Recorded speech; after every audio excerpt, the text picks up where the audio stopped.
As a father, I'm thinking, look, what do I hope they get out of it? Respect, more respect for their own life. More thanks and gratitude for the life that they've got, for being able to go to school and come home from school another day, their own school, and come home safe, and just be able to go, this is not how it always is for everybody forever.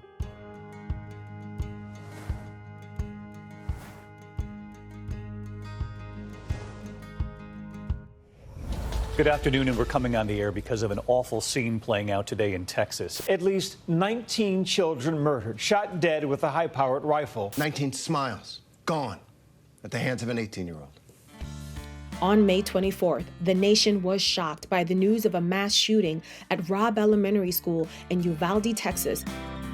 Academy Award-winning actor Matthew McConaughey opened up about the moment he learned of the heartbreaking incident happening in his hometown. I was working in a studio all day long, and there was a message from Camilla. So I called her right back. We immediately kind of affirmed the news. I mean, it's 40 seconds after I found out the news, and I'm still in shock going, what? And on the phone, she immediately said, she was in London, actually. She goes, I'm getting on the next flight back. We got to go down there. And I was like, yeah, we do. So we dropped the kids off and went down there solo. We knew we were going we knew it was going to be raw and that we were going into the belly of the beast. We wanted to go check it out on our own. And we got down there. We met with a congressman that represents that area and represents Uvalde, who'd been on the ground. We got in the truck with him. We went around to see where we were, what was going on, what was needed. Met with, round tables with the city. We went to the Fairplex where the town was hanging out and mourning and gathering. We met some families who had just found out.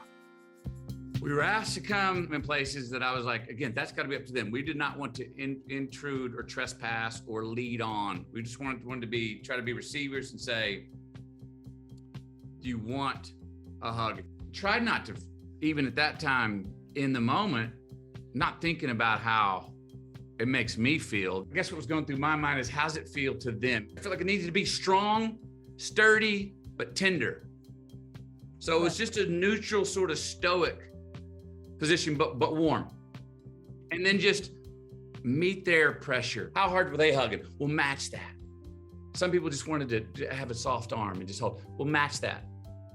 Don't go any harder, don't get softer. Some people want to just squeeze. We'll give it right, but good. Just meet their level. Just try to meet everyone's level. And it was different for each person. And then hang in there. And some hugs went on for minutes. And you just go, man, just try and be a rock. To whatever extent, we realized we were something sturdy. To whatever extent, us being there, and everyone knew that I was from Uvalde. Us being there meant something.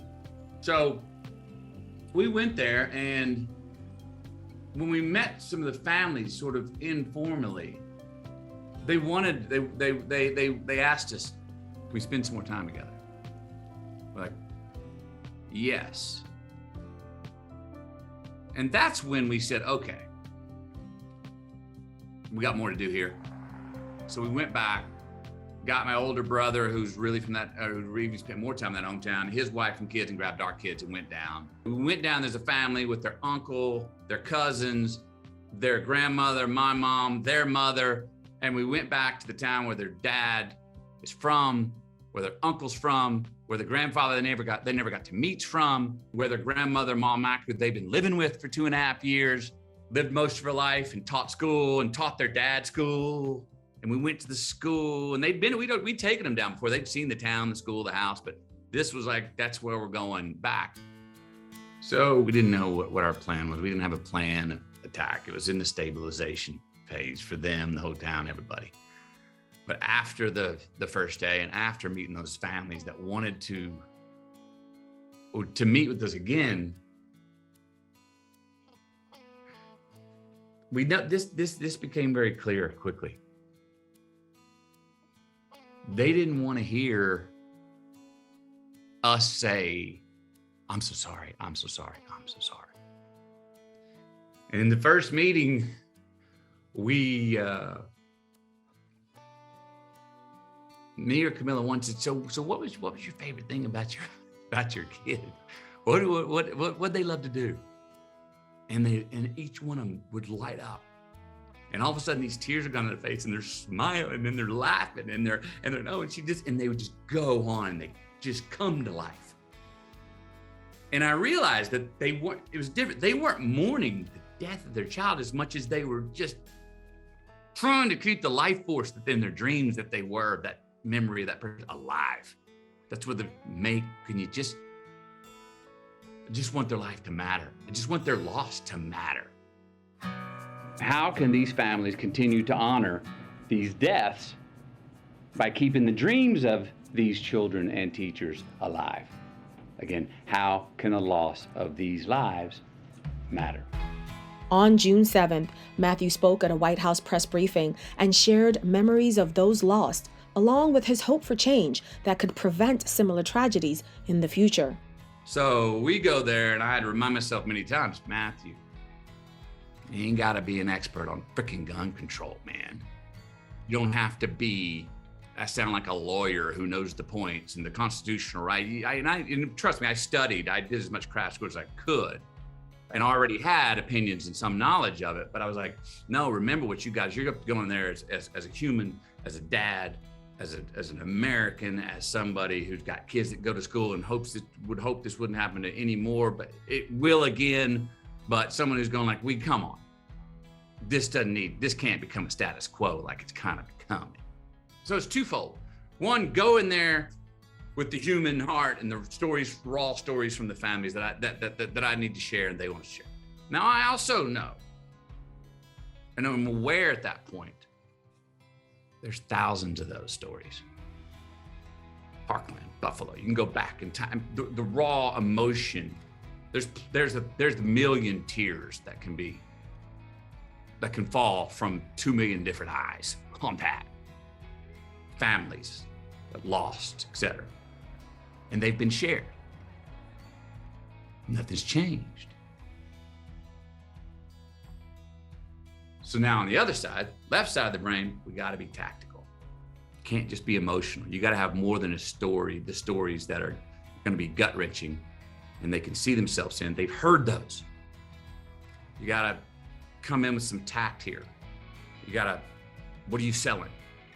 Now, it became very clear to me early on, as a lover of words, that what the right, so-called the Second Amendment, staunch Second Amendmenters, the people that are around, a lot of my friends, these are my people in the South. I know them well. They don't want to change. Control is a dirty word.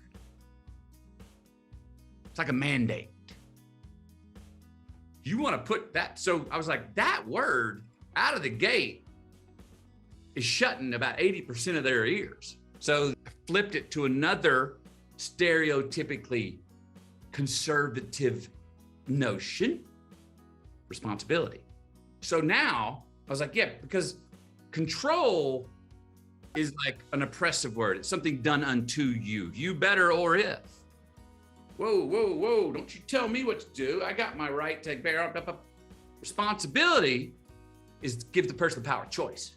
It's forward moving. It's affirmative. It's like, oh no, I'm responsible. Now tell me I ain't responsible with it. And I was like, exactly, not you. So the big thing was going from control to responsibility. I have conversations with both sides.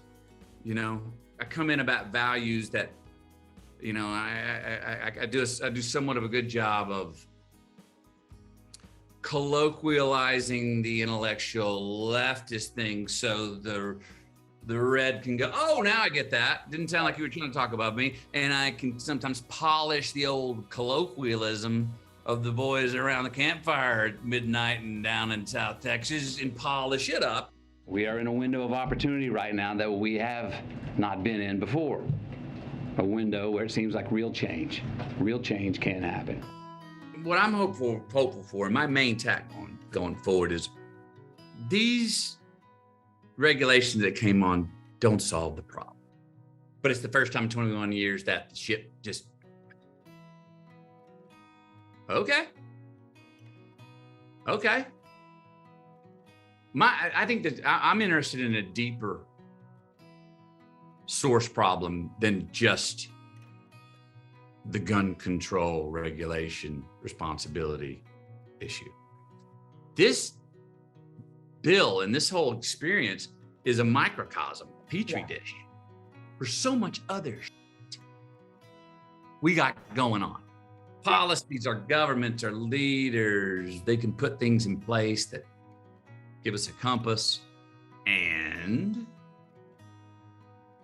we gotta look in the mirror and take the responsibility for the choices we make in paving our path. We don't do enough of that. Something's put in place, a great leader gets us out of the chair on the porch, and we come to the edge and we go like, yeah. And as soon as they get in office, we go sit back down. No, we're supposed to get off the porch now. Get out from under the awning. Now go engage. We need soldiers for goodness to get to the light. Work. We got to break sweat. Me, you, we each got to break more of a sweat, as well as push for things that our leaders can do and policies and that can protect us and make us safer and offer us and earn our rights, and understand that all of these things are, reliant on each other.